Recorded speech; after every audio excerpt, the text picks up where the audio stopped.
Hey there, my name's Malia Walker and I have a question for you. Has there ever been a time where you did some act of kindness and you did not receive a thank you? Or let's flip that question. Have you ever felt like you couldn't adequately thank someone for something that they did for you? Well, today we're going to walk through 6 easy steps on how to write a strong, seated thank you note. I believe that this is a skill that should still be taught because it is something that will never go out of style. Next to me is our visual aid for us to refer to throughout the speech. So let's get started. The first step is the greeting. This is the most important part of your letter. You want to be sure that you have titled the subject of the thank you letter correctly so that you don't come across as disrespectful or even more uninterested in what their title is. You could lose the attention of the subject at the very beginning just by a misspelling or a mistitle of your subject.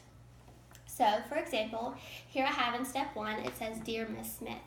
If I were to put MIS instead of MRS when she's married, this could lose her interest in my thank you letter from the very beginning. Let's move on to step 2. Step 2 is expressing your thanks. This is the obvious part of the letter. This is when you want to say thank you. But here's where you have an opportunity. You can be creative. There are so many ways to say that you appreciate their act of kindness outside of the 2 words thank you. So in my letter, in step 2, I said, we were overwhelmed by your generosity to send us such an amazing gift card for our honeymoon. We were so excited when we received it in the mail, and it made us look forward to our honeymoon all the more. So now we'll move on to step 3. Step 3 is when you add specific details on how their act of kindness affected you. If you were given a gift, this is when you could tell the subject what you'll do with it, what you will do with what was given to you.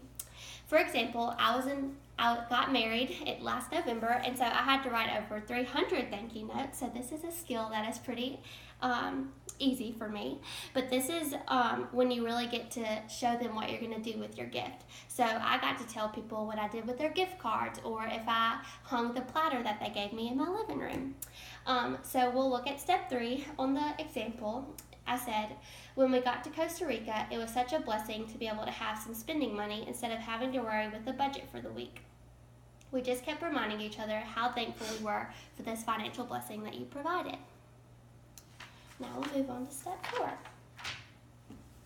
Step 4 is when you make a personal connection with the subject.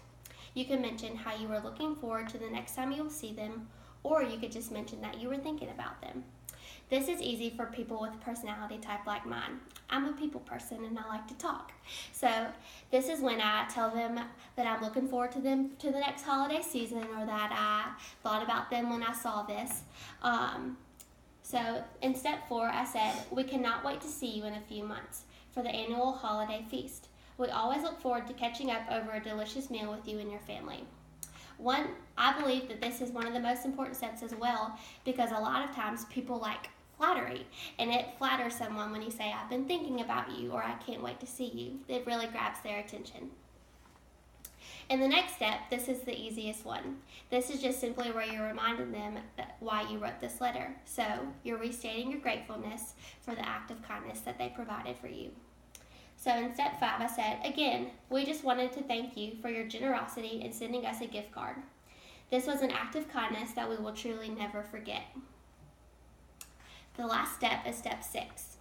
This is when you're going to end the letter with your kindest regards. Obviously, you must judge the relationship that you have with your subject on how you want to conclude the letter. For example, if you're close with them and you love them, you'll say, like I said in step 6, with love, Malia Walker. But it is most common for someone to just sign their letter or end their letter with sincerely. It's the most traditional one. So we're going to go through our letter all at once so that we can hear in sum what a correct thank you note would sound like. Dear Miss Smith, we were overwhelmed by your generosity to send us such an amazing gift card for our honeymoon. We were so excited when we received it in the mail, and it made us look forward to our honeymoon all the more. When we got to Costa Rica, it was such a blessing to be able to have some spending money instead of having to worry with the budget for the week. We just kept reminding each other how thankful we were for this financial blessing. We cannot wait to see you in a few months at the annual holiday feast. We always look forward to catching up over a delicious meal with you and your family. Again, we just wanted to say thank you for your generosity in sending us a gift card. This was an act of kindness that we will truly never forget. With love, Malia Walker. So in conclusion, John F. Kennedy once said, "We must find time to stop and thank people who have made a difference in our lives." I chose to demonstrate thank you notes because I think that gratitude matters, and sometimes communicating it can be tricky. With a correct salutation, a confident thank you, and a well wish for the future, you will certainly express your gratitude correctly.